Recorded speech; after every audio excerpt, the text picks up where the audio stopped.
idmanla məşğul olmalıyıq, çünki biz vətənimizi müdafiə etməyə hazır olmalıyıq. Və mən son 30 ildə o arzu ilə, idmanla, bütün həm qaçmışam, yüzmüşəm, silahdan daimi ateş açıram, özdə çox vaxt 10 güllədən 100 olur. 9 məndən ötəri. Buna gedəndə mənim üçün öz həm sollarından həm sağ. Mənim üçün fərq vermir.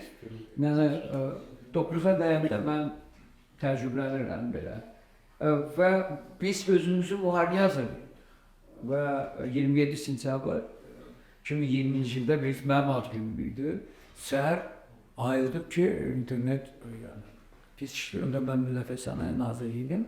İnternet pis işləyir və nəhayət məlumat dövlət başçısı xalqımıza və mənə ən böyük hədiyyəsi o növbəti dəfə ermənilərin hücumuna cavab verdirdi və biz xalqımız möhtərəm prezidentimizin ətrafında, ordu ətrafında yığılaraq, ordu da maharətlə, gözəlliklə, yeni taktika ilə torpağımıza azad olundu. O da bütün dünya inkişaf etmiş NATO dövlətlərinin daxil olanlar da bütün dövlətlər qəbul edir ki, bu taktika heç bir yerdə istifadə olunur. İndi hamı yeni bunlardan yəni. Şükür ki, bizdən gəlsinlər.